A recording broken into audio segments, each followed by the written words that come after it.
इस कार्यक्रम के प्रसारण पुण्यार्जक हैं श्री राजेंद्र प्रसाद जैन, श्रीमती ममता जैन, श्री प्रशांत जैन, श्रीमती दिव्या जैन, पारस जैन, श्री भरत जैन, श्रीमती सौम्या जैन एवं समस्त परिवार मुंबई। आचार्य महाराज ने एक बहुत अच्छी बात कही थी। वैसे तो उनके सारे बातें अच्छी होती हैं, फिर भी प्रसंग के अनुरूप ये कहा जा रहा है कि परिचित व्यक्ति भी अपरिचित सा लगे। आप सुन रहे हैं? परिचित व्यक्ति भी अपरिचित सा लगे, ऐसा उनका कहना है। आप लोग परिचय देना चाहते हैं, अपना परिचय देते हैं, फुल एड्रेस जिसको बोलते हैं, गांव का भी परिचय देते हैं। ये सारा परिचय ही वस्तुतः विकल्प के लिए कारण है। विकल्प को शांत करने के लिए अपने आत्म तत्व की ओर दृष्टिपात करने के लिए हमें आत्मा का परिचय प्राप्त करना है। प्रत्येक व्यक्ति परस्पर में एक दूसरे के साथ संबंध जोड़ने की अपेक्षा से परिचय देना प्रारंभ करता है और उस परिचय के माध्यम से वह आनंद का अनुभव करता है। जबकि किसी भी व्यक्ति को आपने देखा और जान भी लिया है कि ये व्यक्ति है, आनंद क्यों नहीं आ रहा है आपको? इसलिए नहीं आ रहा है कि उस व्यक्ति का मेरे साथ कोई परिचय नहीं है। और एक बार यदि मान लो मुलाकात हो जाती है, एकांत क्षण के लिए भी आप बैठ करके वार्ता कर लेते हैं, तो वह छाप पड़ जाता है। वह संस्कार जो है ना, वह उपयोग के ऊपर पड़ जाता है और कालांतर में वह आ जाए तो तत्काल आपको आनंद का अनुभव होता है और आप पूछ भी लेते हैं कि भाई साहब आप कब आ गए हैं? आपको हमने देखा था अमुक स्थान पर और चर्चा भी हुई थी। इतना ही पर्याप्त है। इसको बोलते हैं संयोग। यूं जो है संयोग बढ़ता जाता है। हम संसार को समाप्त करना चाहते हैं, किंतु संसार बहुत लंबा चौड़ा है, किंतु आपका जो संबंध है पूरे जगत के साथ नहीं है। पूरे विश्व में कितने लोग हैं? अरबों की संख्या में लोग हैं और भारत में आप रहते हैं, यहाँ पर भी अरबों की संख्या में लोगों की आबादी है। इसके बावजूद भी आपका किसी के साथ कोई संबंध नहीं है। मात्र निकटवर्ती जो व्यक्ति हैं उन्हीं के साथ आपकी वार्ता होती है और संबंध होता है, और उतना ही आपका संसार माना जाता है। बाकी कोई संसार आपका कोई उसके साथ रिलेशन, कोई नाता रिश्ता नहीं है। जिसके साथ है उसको लेकर के ही विकल्प हमेशा उत्पन्न होते रहते हैं। बड़ी विचित्र दशा है। बालक का जन्म हुआ है, शिशु अवस्था में है, वो कुछ भी नहीं जानता, उसकी आंखें बंद हैं। जन्मतः वह आंख उसकी खुले नहीं रहते हैं? उसके लिए ये जगत क्या वस्तु है कुछ आभास हो रहा है उसको। वो प्रथम बार आंखें खोल देता है तो उसको कुछ ज्ञान हो जाता है। लेकिन वह ज्ञान ना के बराबर है। वह केवल महसूस पर करता है कि ये कोई वस्तु है, ये वस्तु है ऐसा कहता तक नहीं वो, किंतु कोई न कोई पदार्थ का उसको एहसास होता है। और अनादिकालीन संस्कार होने के फलस्वरूप वह अपनी उंगली को भी मुख में डालता है। किसी ने सिखाया नहीं है कि उंगली को मुख में डालो, और वह चूसता रहता, उसमें से कुछ भी नहीं निकलता है? इसके उपरांत भी इस प्रकार उसकी चेष्टाएं क्यों होती हैं, क्यों मत पूछो। अनादिकालीन ये मोहजन्य संस्कार होने के कारण वह इस प्रकार करता है। उसे भूख लगी है, आहार संज्ञा जिसको बोलते हैं, वह खाना और पीना चाहता है। ये चाह का नाम ही संज्ञा है। और यदि मान लो समय पर उसको खाने अथवा पीने के लिए कोई वस्तु न मिले तो बोलने की क्षमता तो है नहीं। अब क्या किया जाए? वो रोना प्रारंभ करता है और रो करके आपको यह संकेत देता है कि मुझे भूख लगी है, कुछ खिलाओ पिलाओ। बोलने की क्षमता नहीं होने के बावजूद भी उस पीड़ा से बचने के लिए, उस भूख को शांत करने के लिए आपको संकेत दे रहा है, और उस संकेत को आप बहुत जल्दी समझ लेते हैं और उसकी पूर्ति करते हैं। किंतु गुरु बार बार संकेत आपको दे रहे हैं और गुरु के संकेत आपको पकड़ में नहीं आ रहा है। वो क्या संकेत दे रहे हैं? वो संकेत यही देना चाहते हैं कि अनंत काल इस संसार में व्यतीत किया है और कितने काल तक संसार में परिभ्रमण करना चाहो। सोचो, विचार करो। ये रूटीन है, ये प्रतिदिन का ये क्रम है। ये इस क्रम में कोई अंतर देखने में नहीं आता। प्रतिदिन वह उठ जाता है और दैनंदिन जो कार्यक्रम वह प्रारंभ करता है। शारीरिक कुछ कार्यक्रम होते हैं, उससे निवृत्त होकर के वह दुकान मकान की ओर वह चला जाता है। ये रूटीन है, इसको सिखाने की कोई आवश्यकता नहीं है। अंगूठा छाप भी क्यों न हो, किंतु जानता है छापना है। अंगूठा छाप भी क्यों न हो, वह अपने हाथ में नोट का बंडल गिन रहा है। इतना पर्याप्त है। वो कहता है 100 तक की गिनती आ गई, 1000 तक की गिनती आ गई, तो उसी को हम रिपीट करते चले जाएंगे, हैं? हाँ, वो जानता है। वो नोट का बंडल गिन रहा है और उसका कार्यक्रम चल रहा है। उसके पास कोई डिग्री नहीं है। वो कौन सी डिग्री कोई सीए किया है, किसी ने एमबीए किया है, बीबीए किया है, बहुत कुछ डिग्री हासिल की है। हाँ हाँ, एमटेक किया, ये सब करते हैं। किंतु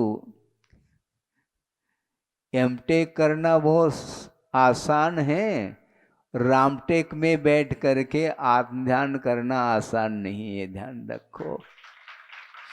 अब तो तुकबंदी हो गई है।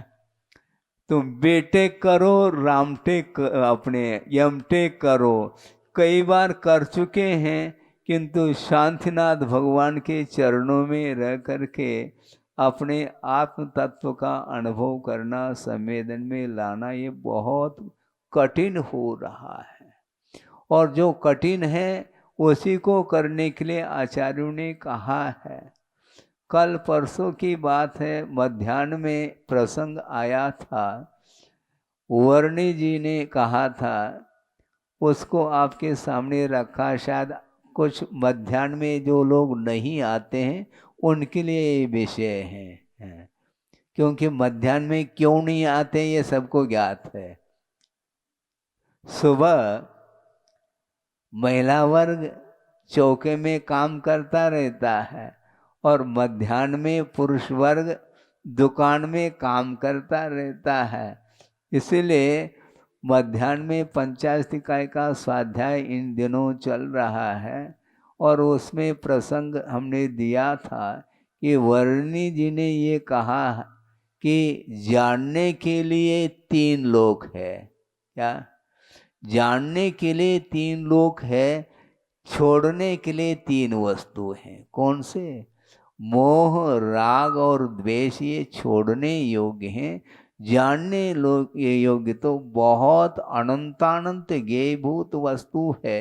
कहाँ तक जानोगे आप नहीं जान पाएंगे।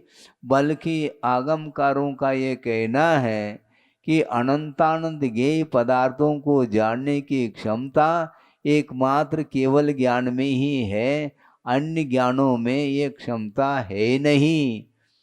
और दिव्य ध्वनि का आधार लेकर के गणधर परमेष्ठी उपदेश दे रहे हैं हम और आप लोगों के लिए, किंतु उनके पास भी वह ज्ञान अनंतात्मक नहीं है और वह ज्ञान मिटने वाला है। मति ज्ञान, श्रुत ज्ञान, अवधि ज्ञान, मनपर ज्ञान ये सारे नश्वर हैं, क्योंकि ये प्राप्त होती हैं और क्षयोपशमिक होने के कारण इसका अभाव भी देखने को मिलता है। मान लो छोटा बालक है और वह नर्सरी में पहुंचा है और धीरे धीरे ज्ञान का विकास होता 16-17 साल में उसने एमए कर ली मान लो। ठीक है, उसके बाद भी और अन्य डिग्री को प्राप्त करने के लिए भी वह पुरुषार्थ करता है और वहाँ तक पहुँच भी जाता है। इसके बाद धीरे धीरे वह अवस्था बढ़ती जा रही है और वृद्धावस्था में पहुँच गया है और वह क्या बोलता है, महाराज याददाश्त कमज़ोर हो रहा है। वो तो होगा।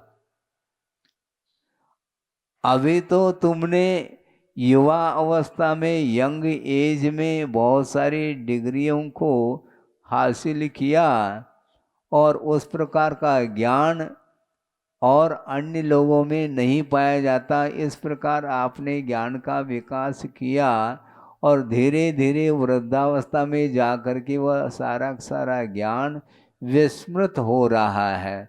विस्मृत क्या, जब अवसान हो जाता है तो वह सारा ज्ञान डिलीट हो जाता है।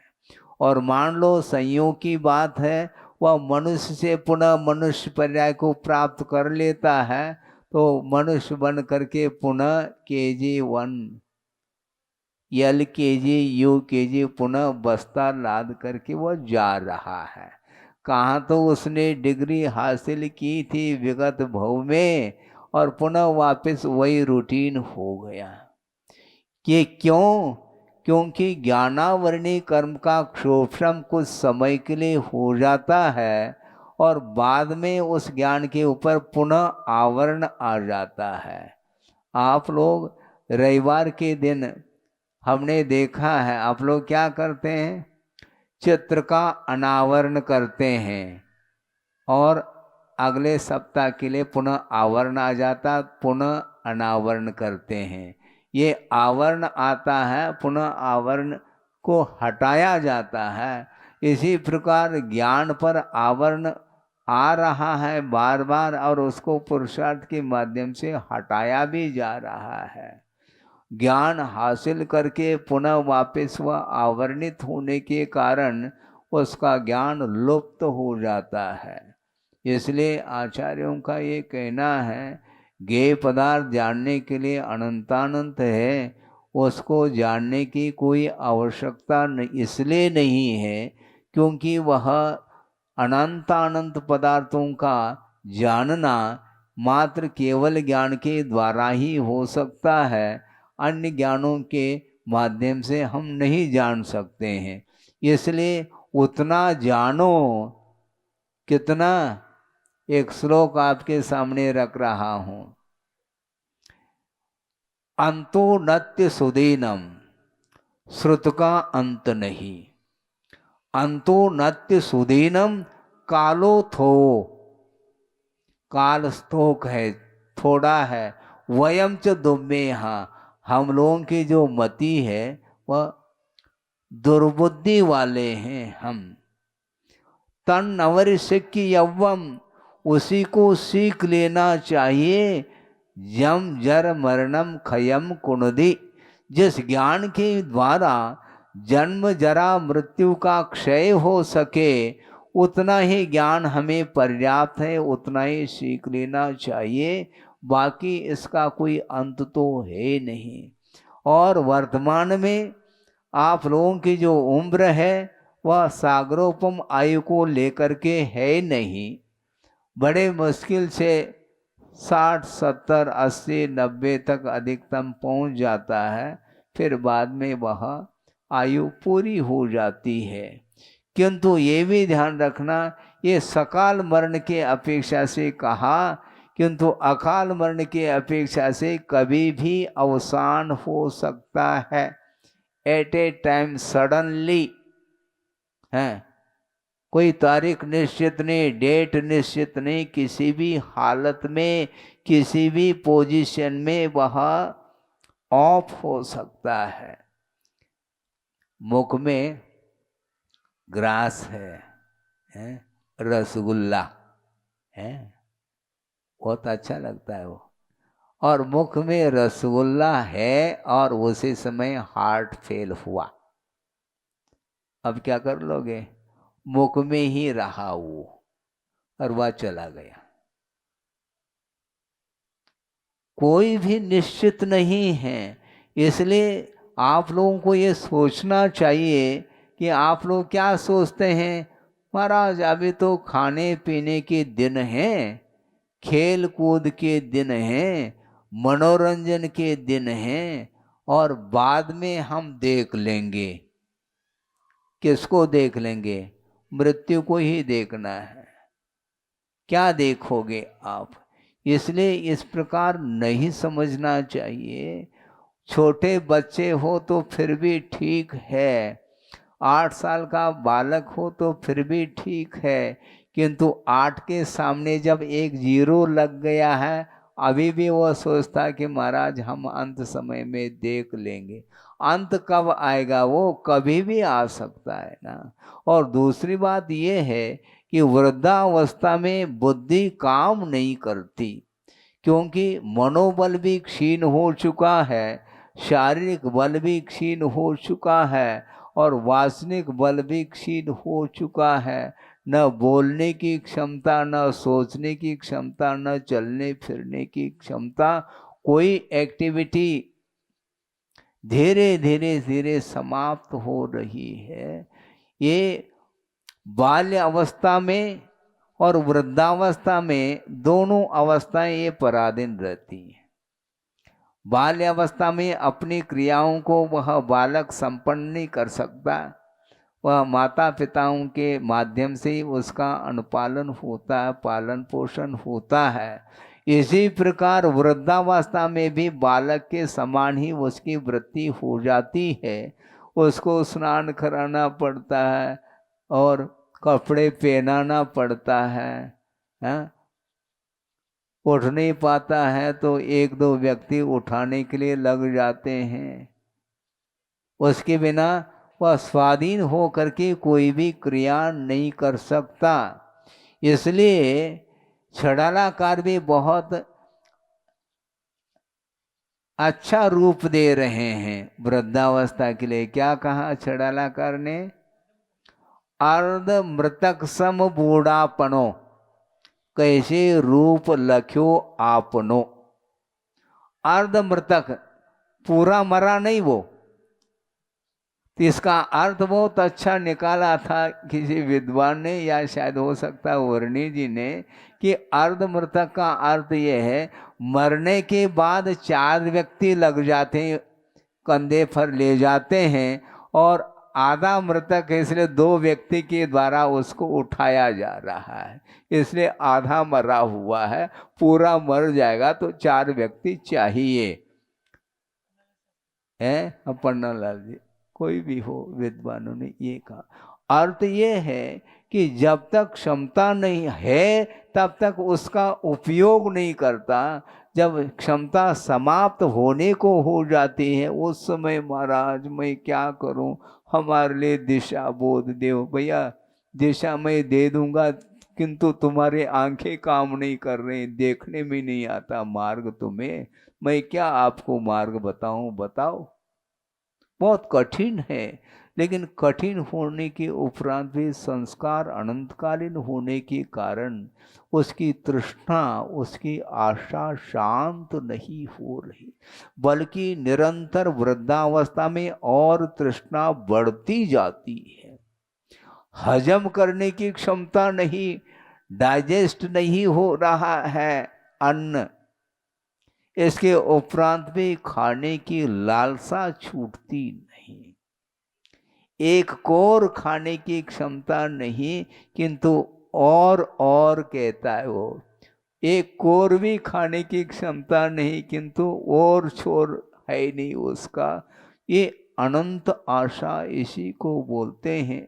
बार बार इस विषय को हम चिंतन का विषय बनाते हैं तो हमें विस्मय होता है, ये कब तक इस प्रकार का इसका परिणमन चलेगा संसार दशा में, हम नहीं कह पाएंगे, क्योंकि हमारे बुद्धि का विषय नहीं है। अतीत अनंत काल व्यतीत हुआ है कि नहीं?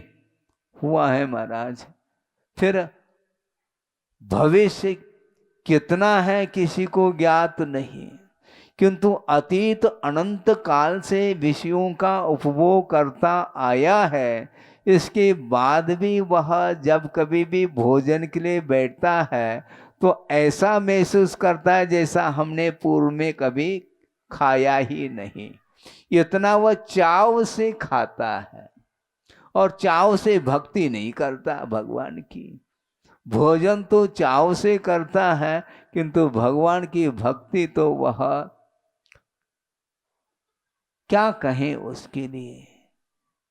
इसको बोलते हैं होनहार। क्यों ऐसा होता है? क्योंकि अतीत की स्मृति नहीं हो रही है। हाँ, अतीत अनंत काल में कितना हमने विषयों का उपभोग किया है वह बुद्धि का विषय नहीं बन रहा है, स्मृति का विषय नहीं बन रहा है, इसलिए वो छोड़ने की बात नहीं होती। इसके लिए कोई यूनिवर्सिटी खोलने की आवश्यकता नहीं है। हाँ, जब वह गोद का बालक भी जब अंगूठा चूस रहा है तो किसी ने सिखाया है क्या, बेटा अंगूठा चूसो? वो अंगूठा भी नहीं जानता किंतु चूसना जानता है वो। इसको अंगूठा बोलते हैं, इसको तर्जनी बोलते हैं, इसको कनिष्ठा बोलते हैं, इसको मध्यमा बोलते हैं, इसको अनामिका बोलते हैं। ये सारे आप लोगों के बुद्धि के विषय हैं, किंतु वह बालक कुछ भी नहीं जानता, किंतु चूसना जानता है वो। उसके माध्यम से उसको कुछ लाभ हो रहा हो ऐसा महसूस होता है। उसके माध्यम से कुछ नहीं होना है, किंतु पर वस्तु में सुख नहीं होते हुए भी वह इस प्रकार पर वस्तु में सुख को ढूंढना चाहता है। एक श्वान है, आप जानते होंगे, कुत्ता, वह स्मशान में पहुंच गया है और वहां पर पशुओं की हड्डी हैं और शव आदि के हड्डियां हैं वहां पर पड़ी हुई मिलती है। और थोड़े बहुत उसकी गंध को ले करके वह सूंघता चला जाता है और सूखी हड्डी उसको वह मुख में ले करके उसको चबा रहा है। और चबाता चबाता चबाता उसको इतना आनंद आ रहा है जैसे हमें बहुत बहुत कुछ मिल गया है, क्योंकि उसको ये भान नहीं है।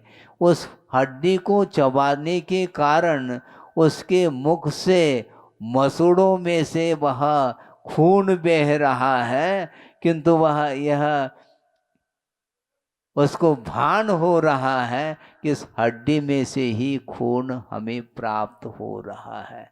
इसको बोलते हैं अज्ञान दशा। उसको ज्ञात ही नहीं, जब जलन पड़ जाए मुख में तब वह छोड़ देता है, नहीं तो वह छोड़ता ही नहीं।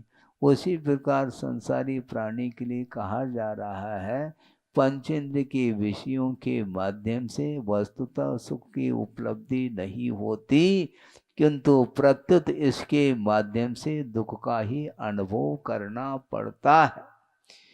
विषयों का सेवन करते समय उसको आनंद आ रहा है, किंतु सेवन करने के उपरांत की जो स्थिति है सब लोग जानते हैं कि वह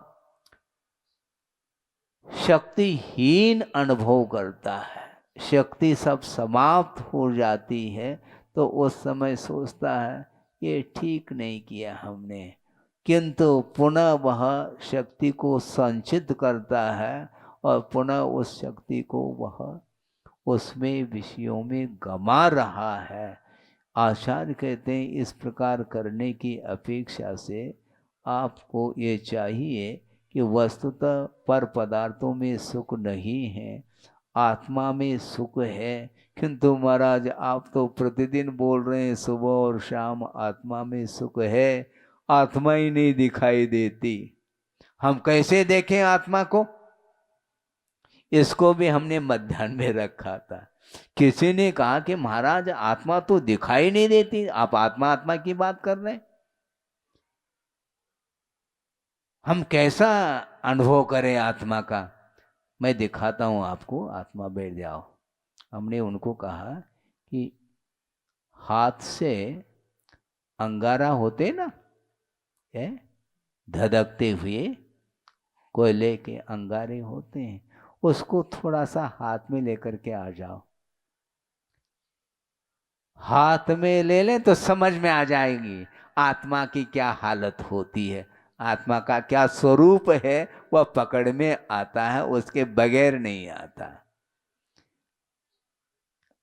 शरीर तो जल नहीं सकता, हाँ शरीर तो जलता है, आत्मा तो जलती नहीं है। जब आत्मा जलती नहीं है तो उस अंगारे को हाथ में क्यों नहीं लेना चाहते? मुझे बताओ महाराज। जड़ को थोड़ी महसूस होता है, आत्मा को ही महसूस होता है। क्योंकि जब तक शरीर में आत्म तत्व है तब तक तो वह सुख और दुख का संवेदन उसे होता है, और डेड बॉडी में कभी भी उसको संवेदन नहीं होता। इसलिए अवसान होने के उपरांत अंत्येष्टि करने के लिए ले जाते हैं और उसको आगी लगाई जाती है। उस समय वह चिल्लाता क्या? चिल्लाने वाला चला गया, आत्मा उसमें से निकल गई, जीव निकल गया है। इसलिए जीव को ही संवेदन होता है सुख और दुख का, इस शरीर को कोई संवेदन होता नहीं। इसलिए इस शरीर में जो आत्म तत्व है अनंत काल से रह रहा है, और उसके कारण ही उसको सुख और दुख का अनुभव होता है। हम ये कहना चाहते हैं, पूछना चाहते हैं 2 मिनट में, अग्नि की पिटाई होती है? वैसे तो अग्नि की पिटाई नहीं होती है। अग्नि की लपटें ऊपर उठ रही है, उसकी पिटाई करो आप, नहीं कर सकेंगे आप।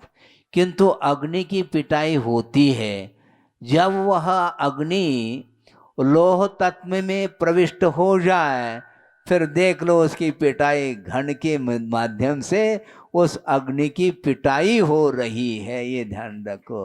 ताली तो आप बजाते हो। अग्नि की जो पिटाई हो रही है वह लोह में अग्नि का प्रवेश होने के कारण उसकी पिटाई हो रही है, और नहीं है तो अग्नि की पिटाई नहीं हो सकती।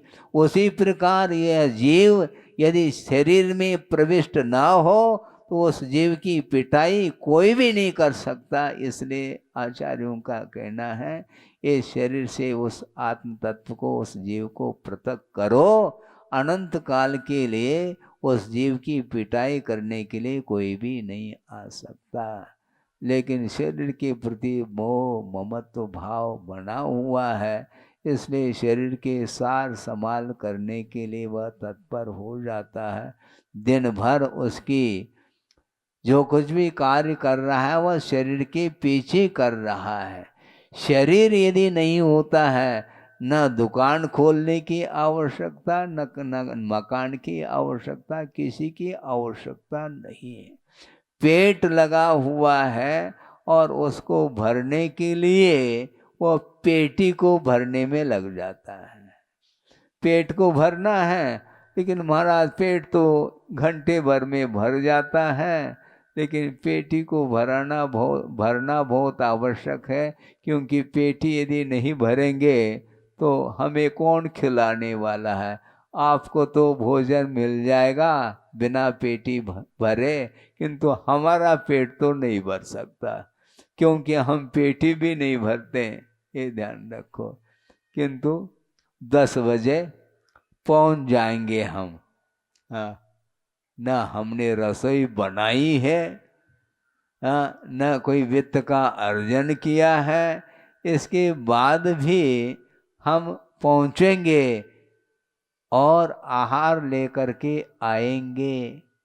किंतु आहार बनाने वाला जो है उसको जितनी निर्जरा नहीं होती, उसकी उससे भी कई गुनी निर्जरा आहार लेकर के श्रवण करता रहता है, क्योंकि उसने संकल्प लिया है हमें आगम के अनुरूप मिलता है तो लेंगे, नहीं है तो प्राण भी चले जाएं तो भी विधिवत ही हम लेंगे, अपनी रुचि के अनुरूप नहीं लेंगे।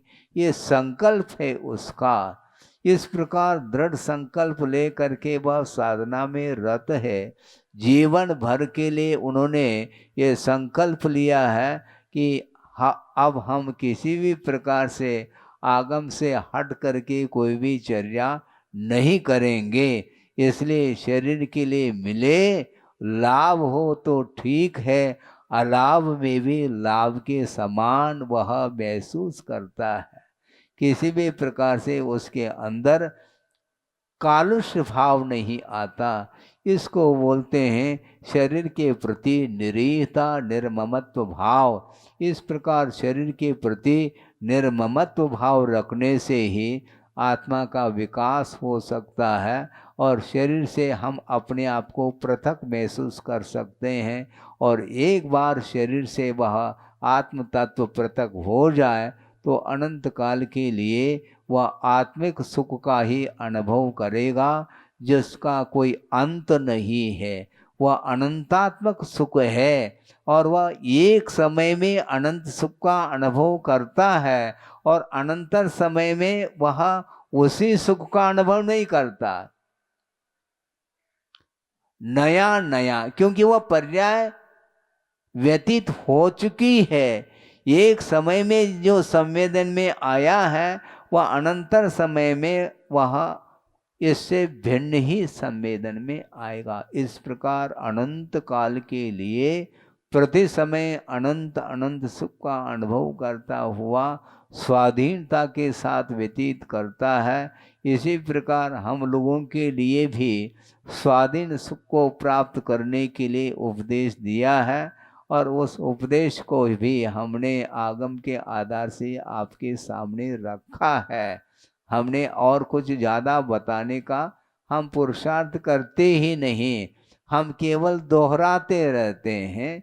गुरुदेव ने जो कहा है, आचार्यों ने आगम में जो उल्लेख किया है, उसी को आगम के आधार के माध्यम से ही आपके सामने रखने का पुरुषार्थ करते हैं। उसके माध्यम से आपका विकास हो, इस पवित्र भाव के साथ ही उपदेश दिया जाता है।